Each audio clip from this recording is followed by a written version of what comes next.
Yang pertama adalah kullu hayyin, yaitu setiap orang yang rendah hati atau tidak sombong, atau bahasa persamaannya adalah tawadhu. Rasulullah Shallallahu Alaihi Wasallam bersabda, "Man tawadhu'a rafa'ahu Allah, wa man takabbara wada'ahu Allah." Sesiapa orang yang rendah hati kepada makhluk Allah, merasa dirinya lebih hina daripada orang lain, rafa'ahu Allah, maka Allah akan tinggikan derajatnya. Allah akan muliakan dia di dunia dan di akhirat.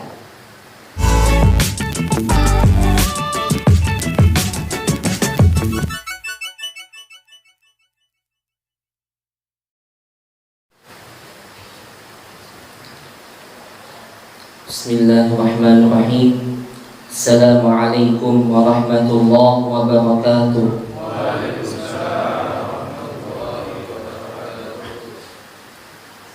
Innal hamdalillah nahmaduhu wa nasta'inuhu wa nastaghfiruh wa na'udzu billahi min shururi anfusina wa min sayyiati a'malina.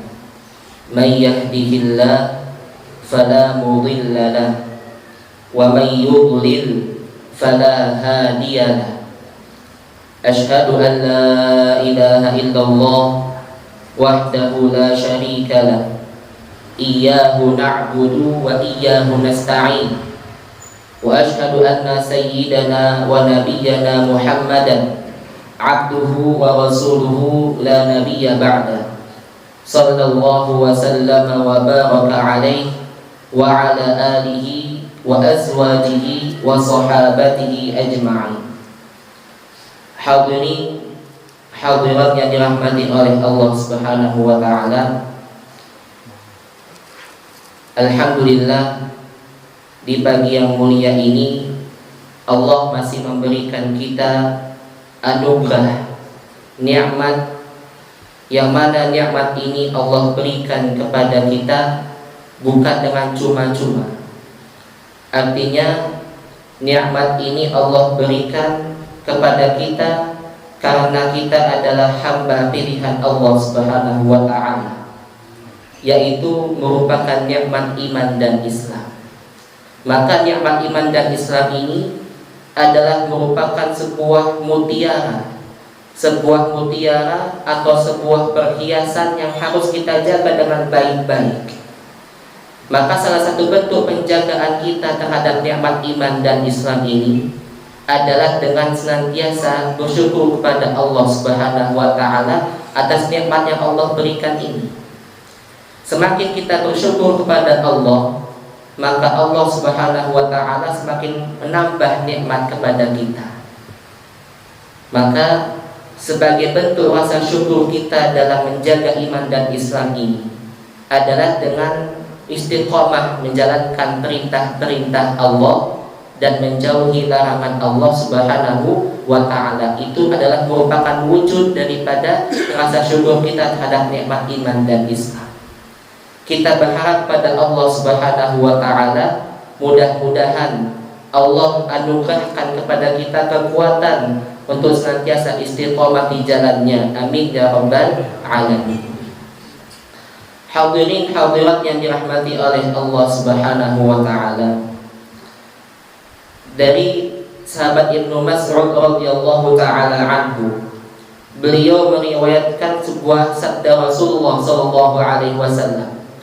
Suatu ketika Rasulullah sallallahu alaihi wasallam berkata kepada para sahabatnya, "Ala ukhbirukum biman yuhramu 'alan nar aw tuhramu 'alaihin nar?"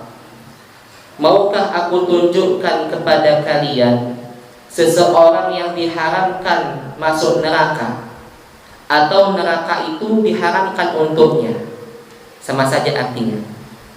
Maukah aku tunjukkan kepada kalian seseorang yang diharamkan masuk nerakanya Allah? Lalu para sahabat menjawab, tentu ya Rasulullah, kami ingin tahu siapa hamba tersebut. Lalu Rasulullah SAW bersabda, "Hurrima 'alan nar kullu hayyinin layyinin sahlin qaribin minan nas. Diharamkan masuk nerakanya Allah bagi siapa? Yaitu yang pertama, kullu hayyinin, bagi setiap orang yang rendah hati, tidak sombong. Layyinin, yang lemah lembut, sopan santun. Sahlin, mudah membantu orang lain. Qaribin minan nas, yang senantiasa akrab kepada manusia. 4 hal inilah bila mana ada pada seorang hamba, atau mungkin salah satunya dari 4 ini ada pada seorang hamba, maka dia diharamkan masuk nerakanya Allah Subhanahu wa ta'ala. Ya, yang pertama, kullu hayyinin, setiap orang yang rendah hati, tidak sombong. Layyinin, orang yang lemah lembut. Sahlin, suka memudahkan orang lain. Qaribin minan nas, yang dekat kepada manusia. Mudah-mudahan Allah Subhanahu wa ta'ala jadikan kita sebagai orang yang memiliki 4 sifat ini. Amin ya rabbal alamin. Hadirin hadirat yang dirahmati oleh Allah Subhanahu wa ta'ala, sekarang kita akan jelaskan satu persatu daripada 4 sifat ini. Yang pertama adalah kullu hayyin, yaitu setiap orang yang rendah hati atau tidak sombong, atau bahasa persamaannya adalah tawadhu. Rasulullah sallallahu alaihi wasallam bersabda, "Man tawadha'a rafa'ahu Allah, wa man takabbara wada'ahu Allah." Sesiapa orang yang rendah hati kepada makhluk Allah, merasa dirinya lebih hina daripada orang lain, rafa'ahu Allah, maka Allah akan tinggikan derajatnya. Allah akan muliakan dia di dunia dan di akhirat. Merendahkan hati seorang hamba tidak membuat dia semakin hina di mata Allah, justru dia semakin diangkat di mata Allah Subhanahu wa ta'ala. Kalau Allah sudah mengangkat seorang hamba, maka secara otomatis seluruh makhluk akan menyanjungnya. Kalau kita rendah hati. Wa man takabbara, sesiapa yang sombong, merasa diri paling benar, tidak mau menerima kebenaran, wada'ahu Allah, maka Allah akan hinakan dia. Hadirin hadirat yang dirahmati oleh Allah Subhanahu wa ta'ala, orang yang sombong itu tidak bisa mencium bau surga, apalagi masuk ke dalam surga, maka tidak bisa. Menciumnya saja tidak bisa. La yadkhulul jannata man kana fi qalbihi mithqalu dzarratin minal kibr. Tidaklah masuk surga seseorang yang di hatinya itu ada setitik daripada kesombongan, semisal biji darah daripada kesombongan. Biji darah itu kalau diukur kecil, mungkin seukuran debu. Ya, artinya apa? Setitik kesombongan pada hati kita. Bila mana kita belum bersihkan hati kita dari kesombongan, kemudian Allah wafatkan kita, maka kita tidak bisa serta-merta masuk surganya Allah terlebih dahulu. Melainkan kita harus mampir di nerakanya Allah, dipanggang dulu di nerakanya Allah, baru kemudian Allah izinkan kita masuk surga. Siapa di antara kita yang ingin mampir ke neraka dulu? Tidak ada. Semua kita ingin masuk surga, bahkan ingin masuk surga tanpa hisab. Nah, maka supaya kita terwujud apa yang kita cita-citakan, masuk surga tanpa hisab, maka bersihkan hati kita. Bersihkan hati kita dari sifat sombong, dari sifat riya, dari sifat ujub, bangga diri. Kita bersihkan hati kita, maka kita layak masuk surganya Allah Subhanahu wa ta'ala kalau hati kita bersih. Yauma la yanfa'u malun wa la banun illa man atallaha biqalbin salim. Pada hari itu tidak bisa memberikan manfaat harta dan anak-anak. Harta kita, anak-anak kita tidak bisa memberikan manfaat pada kita. Illa man atallaha biqalbin salim, kecuali orang yang datang kepada Allah nanti dengan membawa hati yang selamat. Hati yang selamat itu adalah hati yang bersih daripada kotoran-kotoran hati. Kemudian pada hadis selanjutnya ada seseorang bertanya kepada Rasulullah, "Wahai Rasulullah, ada orang yang memakai pakaian yang bagus, memakai sendal yang bagus, apakah itu orang sombong wahai Rasulullah? Lalu Rasulullah SAW menjawab pertanyaan orang ini. Innallaha jamilun yuhibbul jamal. Sesungguhnya Allah itu adalah indah dan suka keindahan. Al-kibru batarul haq wa ghamtun nas. Kesombongan itu dua tolak ukurnya, yaitu menolak kebenaran dan merendahkan manusia.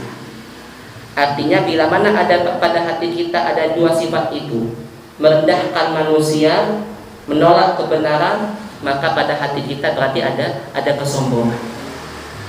Maka manusia siapapun itu statusnya, maka jangan direndahkan, jangan dianggap hina. Boleh jadi manusia yang kita anggap hina itu suatu saat nanti Allah Subhanahu wa taala berikan dia hidayah sehingga dia lebih mulia daripada kita.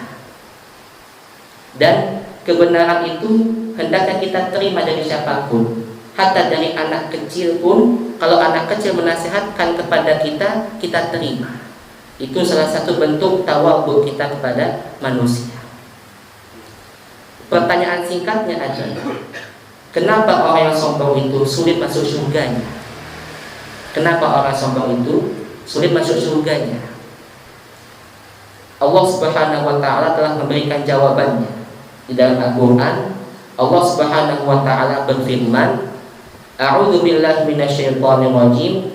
Tilkad darul akhirah naj'aluha lil ladzina la yuriduna 'uluwan fil ardi wala fasada wal 'aqibatu lil muttaqin. Tilkad darul akhirah, surga ini, akhirat ini, naj'aluha, kami jadikan surga ini. Untuk siapa kami jadikan surga ini? Yang pertama adalah lilladzina la yuriduna 'uluwan fil ardh, yaitu untuk orang-orang yang tidak ingin populer di muka bumi, tidak ingin sombong di muka bumi. Dia ingin merendahkan hati di hadapan manusia. Itu ciri yang pertama. Kemudian yang kedua adalah wala fasada, yaitu orang-orang yang tidak ingin berbuat kerusakan di muka bumi. Nah, ketika seseorang terbebas daripada dua sifat ini, sifat sombong dan sifat suka berbuat kerusakan di muka bumi, maka dia layak untuk meraih surganya Allah Subhanahu wa ta'ala.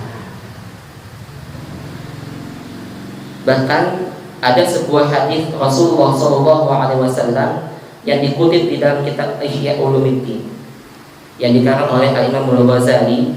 Beliau mengutip sebuah hadis Rasulullah SAW, arba'un la yu'tihimullahu illa man ahabba. Ini perlu dicatat baik-baik. Ada 4 hal yang Allah tidak berikan kepada seorang hamba melainkan hamba yang dicintainya.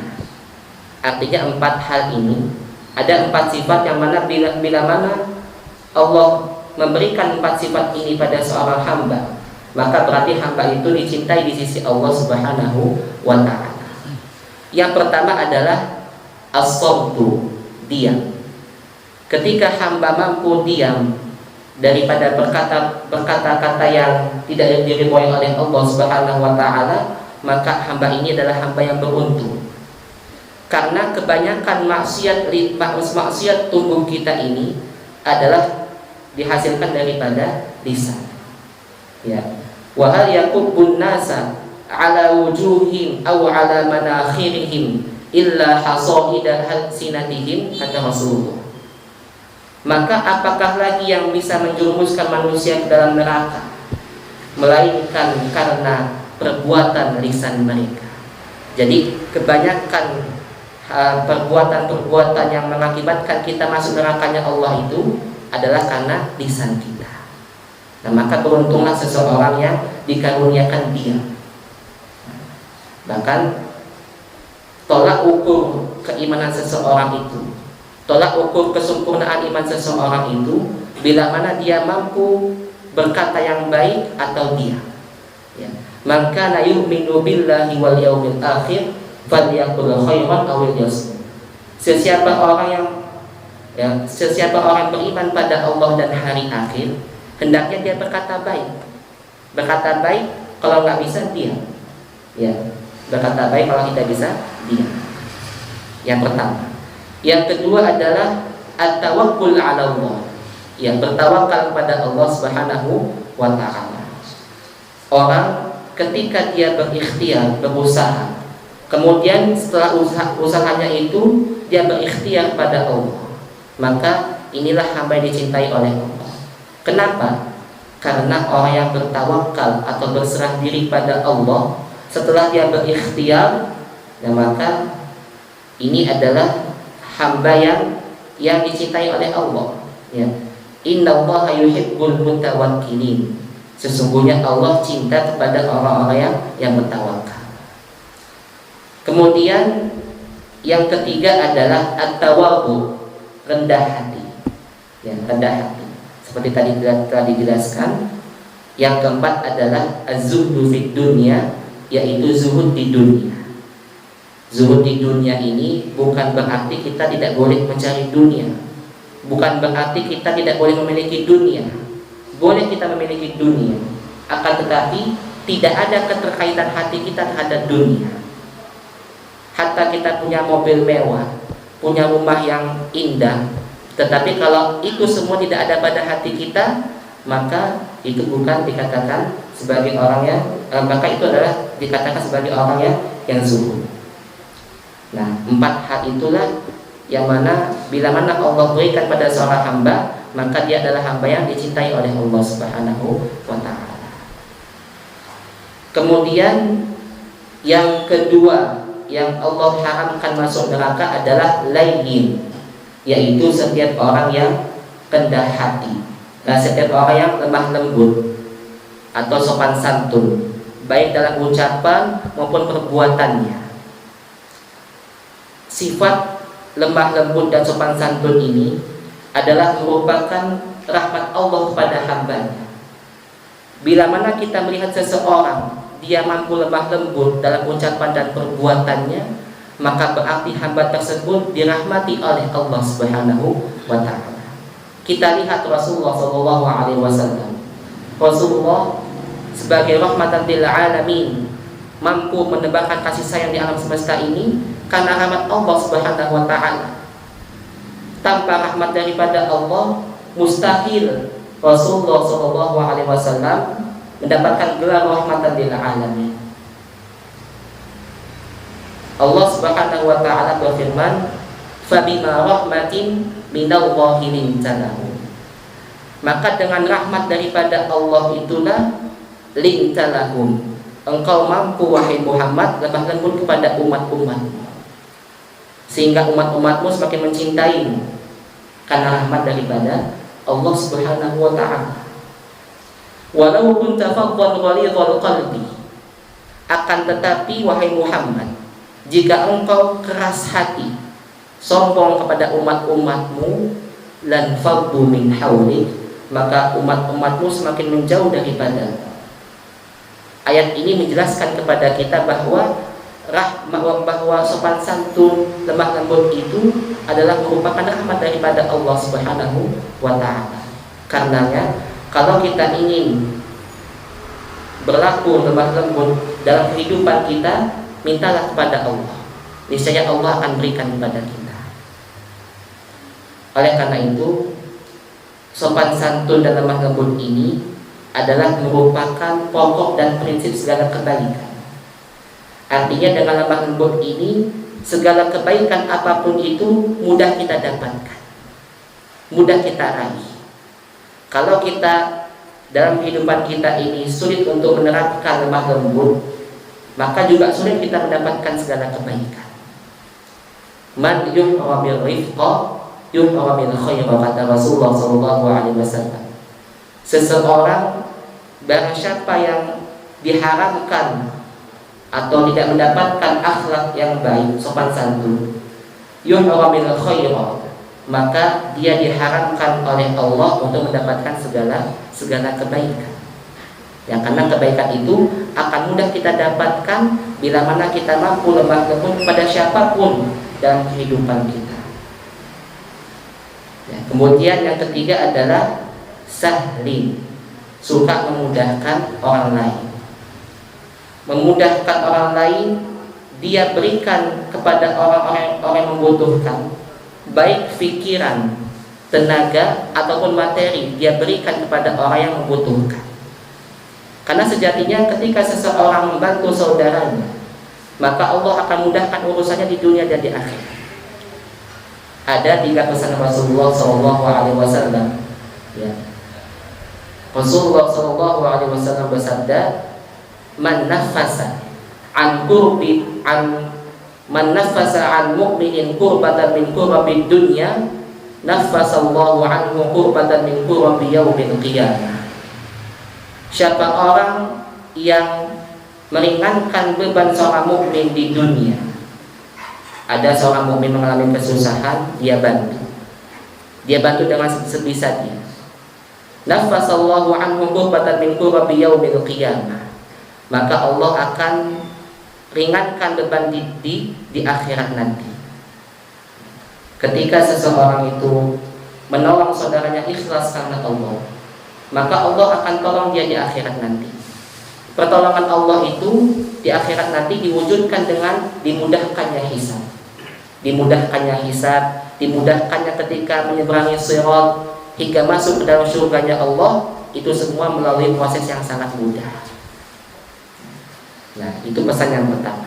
Intinya kita ikhlas menolong saudara kita karena Allah Subhanahu wa taala, tanpa mengharap daripada pembalasan yang kita tolong. Kemudian yang kedua adalah man yassara ala mu'sirin yassarahu Allahu fid dunya wal akhirah. Sesiapa orang yang memberikan kemudahan kepada orang yang mengalami kesulitan di dunia, maka Allah akan tolong dia di dunia dan di akhirat. Ya, Allah akan tolong dia di dunia dan di akhirat. Nah, makna yang kedua ini kurang lebih maknanya sama seperti yang pertama. Yang ketiga adalah man satara musliman, sesiapa orang yang menutup aib saudaranya. Ketika dia melihat aib saudaranya, dia tutup, dia tidak sebarkan kepada masyarakat. Sekarang ini kan kita mudah menyebarkan kesalahan orang lain. Ya, dikit-dikit ada kesalahan kita sebarkan. Ya, dengan ini HP ini ya, kita sebarkan. Nah, sesiapa orang yang mampu menahan dirinya daripada kesalahan orang lain, artinya tidak diceritakan kesalahannya itu, ya, satarahullahu fid dunya wal akhirah, maka Allah akan tutup aibnya di dunia dan di akhirat. Dia menutup aib saudara di dunia, dia menutup aib seorang muslim di dunia, maka Allah akan tutup aibnya di dunia dan di akhirat. Allah akan tutup kesalahannya sehingga manusia tidak akan mengetahui kesalahannya. Kalau di dunia sudah ditutup kesalahannya, maka di akhirat akan ditutup kesalahannya. Mana yang lebih parah? Kalau misalkan di dunia kita dibuka aib kita, dibongkar kesalahan kita, sehingga manusia mengetahui kesalahan-kesalahan kita, itu masih lebih ringan daripada dibongkar aib kita di akhirat nanti. Kalau di akhirat nanti, kesalahan kita sekecil apapun akan terlihat oleh seluruh manusia, dari zaman Nabi Adam hingga akhir zaman nanti, semua manusia akan mengetahui kesalahan-kesalahan kita. Nah, maka supaya tidak malu di akhirat nanti, ya, tidak malu di dunia dan di akhirat, maka hendaknya kita berusaha untuk menutup aib saudara kita. Jangan kita sebarkan kesalahannya. Wallahu fil auni al-'abdi ma kana al-'abdu fil auni akhi. Allah senantiasa menolong hambanya selama hambanya itu menolong saudaranya. Yang keempat adalah qaribi minan nas, yang senantiasa dekat kepada manusia, akrab kepada manusia. Kenapa Rasulullah SAW menganjurkan kita untuk senantiasa menebarkan salam? Karena salam ini, di samping sebuah kalimat yang mudah kita ucapkan, salam ini adalah merupakan doa. Artinya ketika kita mengucapkan salam kepada saudara kita sama umat Islam, pada hakikatnya kita sedang mendoakan orang yang kita temui. Ya ayuhan nas, kata Rasulullah, Afsyus salam, tebarkanlah salam. Wa at'imut ta'am, berikanlah makanan. Wa shallu bil laili wan nasu niyam, salatlah malam sedangkan manusia itu dalam keadaan tidur. Tadkhulul jannata bisalam, maka engkau akan masuk surga dengan salam. Ya, jadi 3 poin itu: tebarkan salam, memberi makan, dan sholat malam. 3 hal inilah yang menyebabkan kita masuk surga dengan selamat.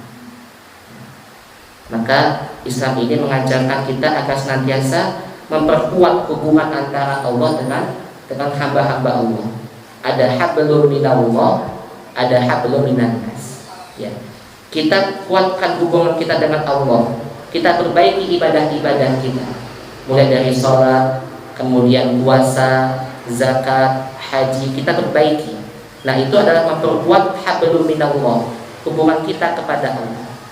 Sedangkan hablum minan nas kita perkuat dengan salam, kita perkuat dengan memberikan makanan. Ya, itu adalah bentuk kebaikan-kebaikan yang kita bisa berikan kepada saudara kita. Nah, 4 hal ini yang menjadikan kita terhindar daripada nerakanya Allah. Ya, yang pertama adalah rendah hati, yang kedua adalah lemah lembut, mudah memberikan bantuan pada orang lain, yang keempat adalah akrab kepada manusia. Nah, ini yang bisa saya sampaikan. Mudah-mudahan penjelasan di pagi ini ada manfaatnya, baik bagi saya pribadi maupun kepada hadirin hadirat semuanya, dan mudah-mudahan Allah Subhanahu wa taala berikan kita taufik untuk senantiasa mengamalkan daripada 4 hal ini. Amin ya rabbal alamin. Billahi taufiq wal hidayah wal afu minkum. Assalamu alaikum warahmatullahi wabarakatuh. Waalaikumsalam. Barakallahu